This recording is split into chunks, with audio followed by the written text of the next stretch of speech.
Assalamualaikum warahmatullahi wabarakatuh. Halo semua, kami dari kelompok 7 kelas 4B yang beranggotakan saya sendiri, Alfinatul Hasanah NIM 50, dan rekan saya, Muhammad Noval Hakayari NIM 37, serta Farah Nisa Salsabila NIM 40.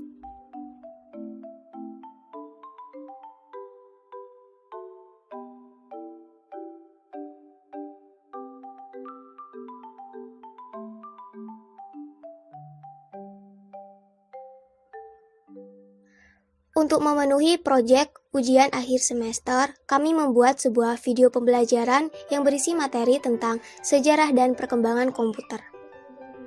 Tugas ini kami buat untuk memenuhi mata kuliah multimedia edukasi dengan dosen pengampu Ibu Prita Delia, Eskom Mkom.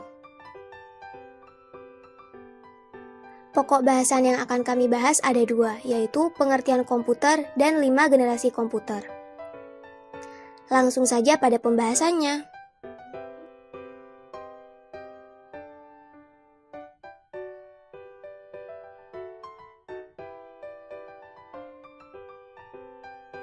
Komputer adalah alat untuk mengolah data menurut perintah yang telah dirumuskan. Semula, kata komputer ini ditujukan untuk orang yang melakukan pekerjaan aritmatika dengan atau tanpa alat bantu. Lalu, arti kata itu dipindahkan kepada mesin itu sendiri.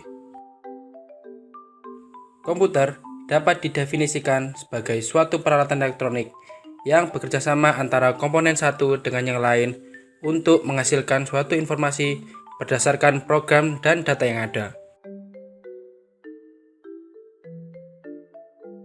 Beberapa komponen komputer yaitu layar monitor, CPU, keyboard, mouse, dan printer.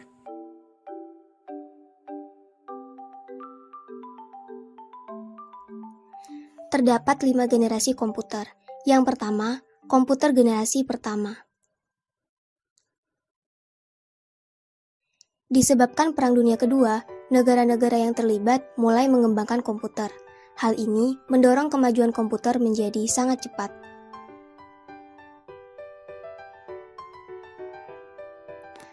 Pada 1941, Konrad Zuse, seorang insinyur Jerman, membangun sebuah komputer yang bernama Z3 untuk mendesain pesawat terbang dan peluru kendali. Pihak sekutu juga membuat kemajuan lain. Pada 1943, Inggris menyelesaikan komputer pemecah kode rahasia yang bernama Colossus untuk memecahkan kode Jerman, namun tidak terlalu mempengaruhi perkembangan industri komputer. Perkembangan komputer lain pada masa kini adalah Electronic Numerical Integrated Computer atau ENIAC yang dibuat oleh pemerintah Amerika Serikat dan University of Pennsylvania. ENIAC merupakan komputer serbaguna yang bekerja 1000 kali lebih cepat dari Mark I.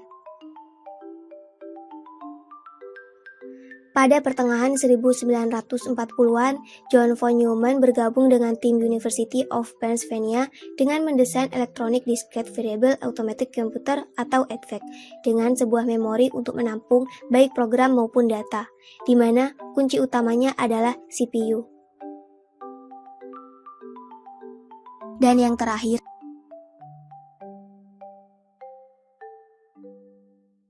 pada 1951, UNIVAC One atau Universal Automatic Computer One yang dibuat oleh Remington Rand menjadi komputer komersial pertama yang berdasarkan arsitektur von Neumann.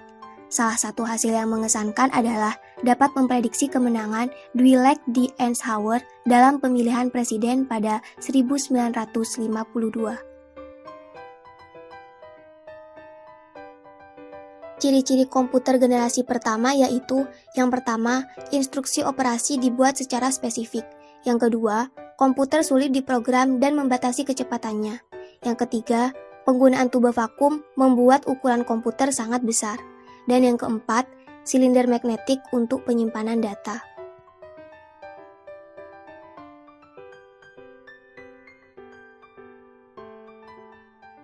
Komputer generasi kedua.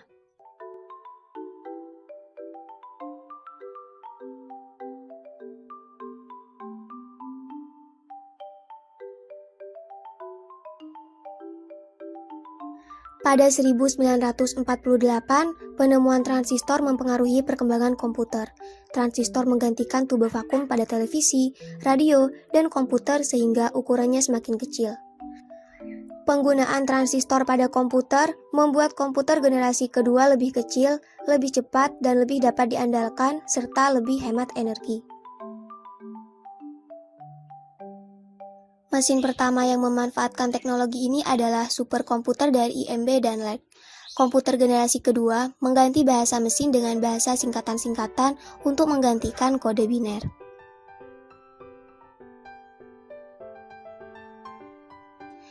Pada awal 1960-an, mulai bermunculan komputer generasi kedua yang sukses di bidang bisnis, universitas, dan di pemerintahan. Pada saat itu sudah mulai muncul beberapa bahasa pemrograman sehingga memberikan fleksibilitas kepada komputer dan meningkatkan kinerja penggunaan bisnis.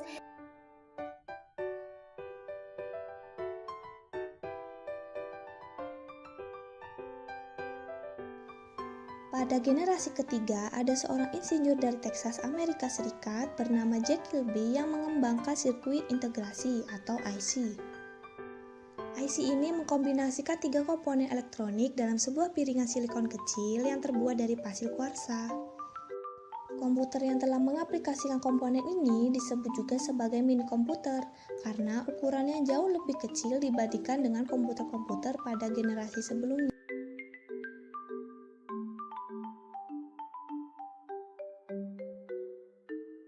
Pada generasi keempat, ilmuwan terus mengembangkan komputer.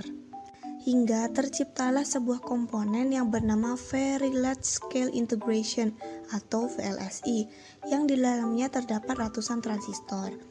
Komponen tersebut digunakan pada komputer sehingga membuat komputer menjadi mudah untuk diproduksi karena tidak melibatkan banyak komponen. Selain itu, harga komputer juga menjadi lebih terjangkau.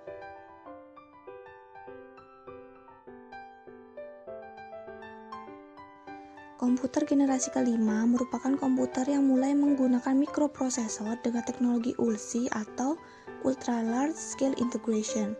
Teknologi ini memungkinkan pemadatan 10 juta komponen di dalam sebuah mikroprosesor. Generasi kelima ini juga sering disebut generasi Pentium karena penggunaannya sebagai salah satu mikroprosesor yang dianggap paling canggih. Komputer pada generasi ini juga mempunyai jutaan warna dengan resolusi yang sangat tajam. Selain itu, pada masa ini mulai berkembang komputer yang bergerak seperti laptop. Selanjutnya, saat ini masih dilakukan tahap untuk merealisasikan komputer generasi masa depan yang dilengkapi dengan artificial intelligence atau kecerdasan buatan. Sekian pembahasan dari kami, terima kasih, semoga bermanfaat. Wassalamualaikum warahmatullahi wabarakatuh.